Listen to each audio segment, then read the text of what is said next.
ये कहानी है हिम्मत की, संघर्ष की और एक ऐसे सिस्टम की जिसने एक जवान लड़की का साथ नहीं दिया। 2017 के उन्नाव केस ने पूरे देश को हिला दिया था। आज सालों बाद भी यह केस फिर चर्चा में है क्योंकि एक फैसला आया है जिसने सबको चौंका दिया। आखिर क्या हुआ था उस लड़की के साथ और क्यों अब उसे फिर से अपनी जान का खतरा लग रहा है? चलिए समझते हैं। जून 2017 उत्तर प्रदेश का उन्नाव जिला। एक नाबालिग लड़की ने आरोप लगाया कि विधायक कुलदीप सिंह सेंगर और उसके साथियों ने उसके साथ गलत काम यानी बलात्कार किया। लड़की का कहना था कि उसे काम के बहाने विधायक ने घर पर बुलाया और हैरानी की बात यह थी कि शिकायत के बाद भी पुलिस ने महीनों तक एफआईआर नहीं लिखी। क्यों? क्योंकि आरोपी एक ताकतवर और विधायक था। जब सिस्टम ने साथ नहीं दिया तो 2018 में पीड़िता ने मुख्यमंत्री आवास के बाहर खुद को आग लगाने की कोशिश की। इसके बाद पूरे देश का गुस्सा फूटा। मामला सीबीआई को गया और सालों की लड़ाई के बाद 2019 में कोर्ट ने बलात्कार और पीड़िता के पिता की मौत के मामले में दोषी पाए जाने पे सेंगर को उम्र कैद की सजा सुनाई।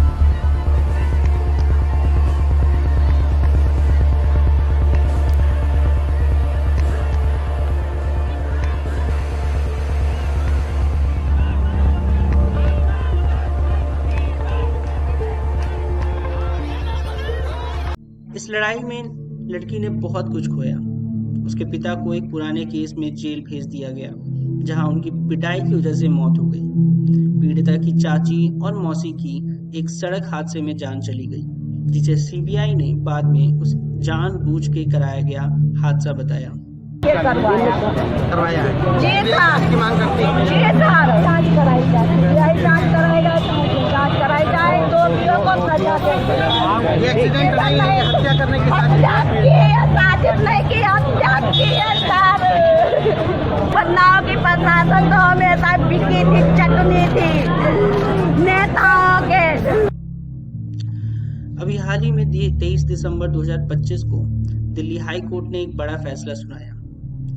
कोर्ट ने कुलदीप सिंह सेंगर की सजा पर रोक लगा दी और उसे जमानत दे दी। कोर्ट ने कहा कि सेंगर पहले ही 7 साल जेल में सजा काट चुके हैं और कोर्ट का यह भी मानना था कि सिर्फ इस डर से किसी को जेल में नहीं रखा जा सकता कि बाहर जाने से पीड़िता को खतरा हो सकता है। सेंगर पर 15 लाख का जुर्माना और बाहर न जाने जैसी कुछ शर्तें भी लगाई गई। इस फैसले से पीड़िता टूट चुकी है। उसने कहा, यह जमानत मेरे और मेरे परिवार के लिए मौत का फरमान है। इतना ही नहीं, जब पीड़िता और उसकी मां ने विरोध जताया तो पुलिस ने वहां से उन्हें हटा दिया, जिसकी काफी आलोचना भी हो रही है। अब सीबीआई ने यह भी कहा है कि वह इस फैसले के खिलाफ सुप्रीम कोर्ट जाएंगे क्योंकि उनके हिसाब से यह कानूनन गलत फैसला है। इस केस ने एक बड़ा सवाल खड़ा कर दिया है। क्या हमारा सिस्टम ताकतवर लोगों के सामने झुक जाता है? एक तरफ कानून के नियम है जो कहते हैं कि अपील के दौरान जमानत मिल सकती है और दूसरी तरफ एक डरा हुआ परिवार जिसे लगता है कि दोषी के बाहर आते ही उनकी जान खतरे में है।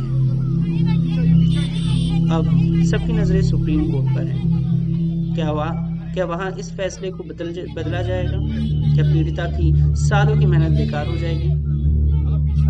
न्याय सिर्फ सजा देने का नाम नहीं है, बल्कि पीड़ित को सुरक्षित महसूस कराने का भी नाम है। उन्नाव का यह केस हमें याद दिलाता है कि इंसाफ की राह कितनी कठिन हो सकती है। आपको क्या लगता है? क्या कोर्ट का जमानत देने का फैसला सही है? अपनी राय कमेंट्स में जरूर बताएं।